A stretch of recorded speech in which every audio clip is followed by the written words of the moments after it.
Olá! No vídeo de hoje nós vamos falar um pouquinho sobre relacionamentos, sobre como você se sente dentro da relação em que você está hoje. Eu me chamo Daiane Santos, sou psicopedagoga, estudante de psicologia e apaixonada em ajudar mulheres a se reconstruírem. Vamos lá, uma perguntinha básica para a gente começar o nosso vídeo. Me responde aqui. Você acha que no relacionamento que você está hoje, você está se sentindo amada ou você se sente dependente? O que é ser amada num relacionamento? É a gente se sentir mais leve.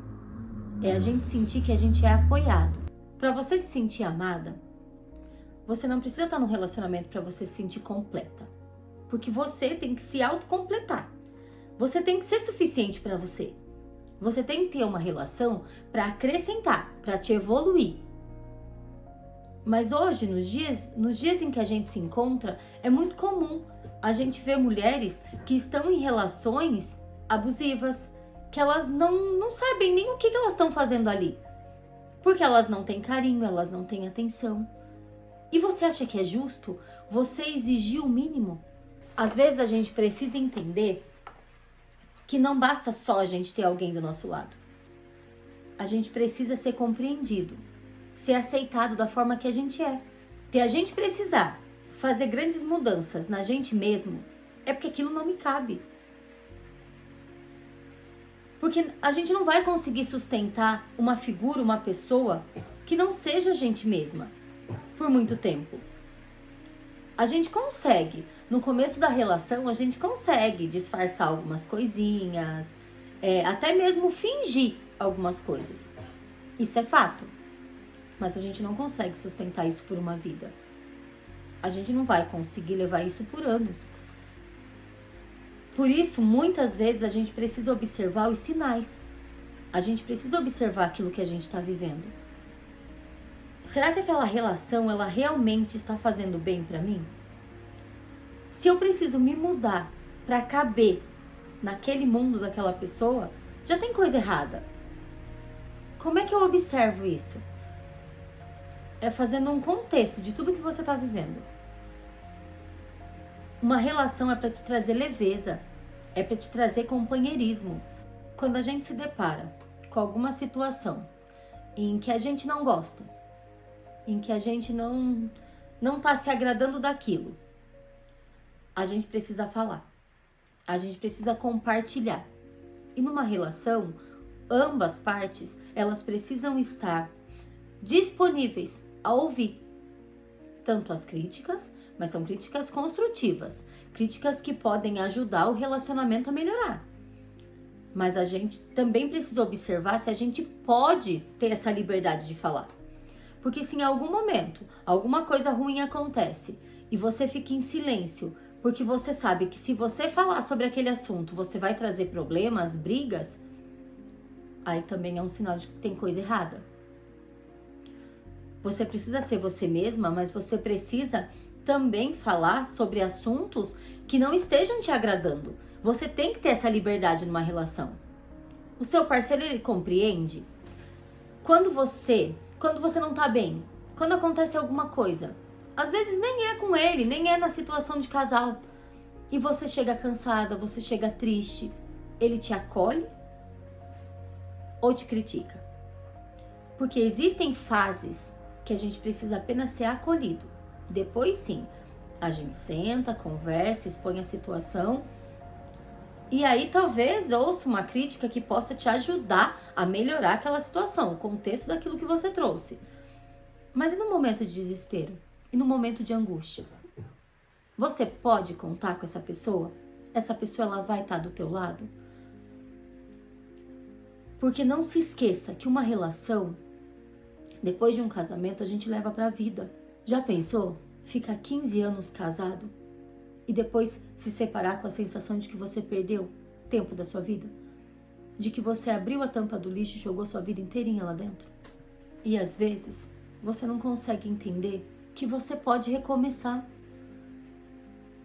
Que independente de uma separação, você pode começar a sua vida de novo. Você pode se reconstruir. Você pode voltar a brilhar. E também você pode pegar essa relação e colocar numa situação de conversa, de melhoras.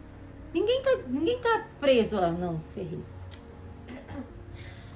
Ai, grudou aqui. Porque pode falar assim, Grudou meus cílios. sabe o que acontece isso? Ela fala assim, tipo, não é que é um incentivo à separação, mas é que você pode pegar esse relacionamento e colocar ele numa situação melhor. Com pequenas atitudes. Porque vão achar que você quer se separar. Eu não tô aqui pra incentivar você a se separar. Eu não tô aqui pra incentivar você a acabar com o casamento. Não é isso, muito pelo contrário.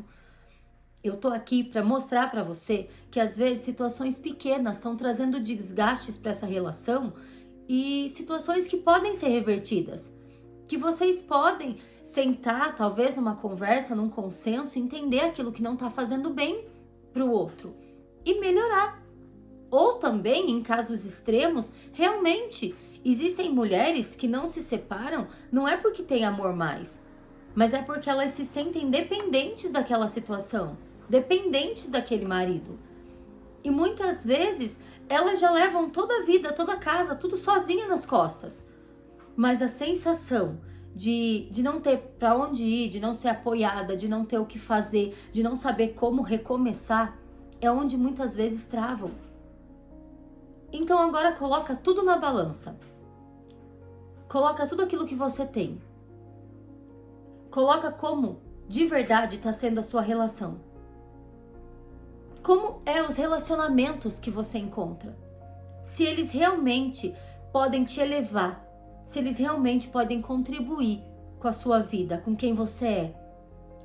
Ou se apenas eles te travam. Se você já está casado e se você acha que pode melhorar, a gente sempre pode melhorar. Então busca também a melhora, porque às vezes a gente se estaciona e aceita a situação, porque a gente também não fez nada. A culpa não é só do outro, a culpa também às vezes pode ser minha. Às vezes eu também preciso compreender que eu também erro, que eu também preciso ter mudanças, porque é muito fácil a gente apontar o erro do outro. A gente olhar tudo de errado que a pessoa faz. Mas e eu? Tem pessoas que não aceitam os seus próprios erros. Então, numa relação, é uma via de mão dupla. Os dois precisam andar em sintonia. Vocês precisam entender que os erros também podem ser nossos. E como eu posso trabalhar isso em mim? É também ouvindo o outro. É importante que a gente fale, mas também é importante que a gente aprenda a ouvir. Muitas vezes, o ouvir vem primeiro do que o falar. Porque no momento de estresse, no momento que a gente não tá bem, a gente gosta de falar, soltar tudo que tá entalado. Mas será que eu tô ouvindo? Será que eu tô dando espaço para que a pessoa também fale? Para que a pessoa também compreenda o que me incomoda, mas que eu também compreenda aquilo que incomoda ela. Não é fácil. Não é fácil viver uma relação nos dias de hoje. Nos dias onde existem tantas vozes. Mas se você conseguir se autoconhecer, conseguir confiar mais em você, isso também vai ajudar a você entender e confiar mais no outro. Se você gostou desse vídeo, se fez sentido pra você, vai lá, curte, segue, compartilha e até o próximo. Um beijo e até mais.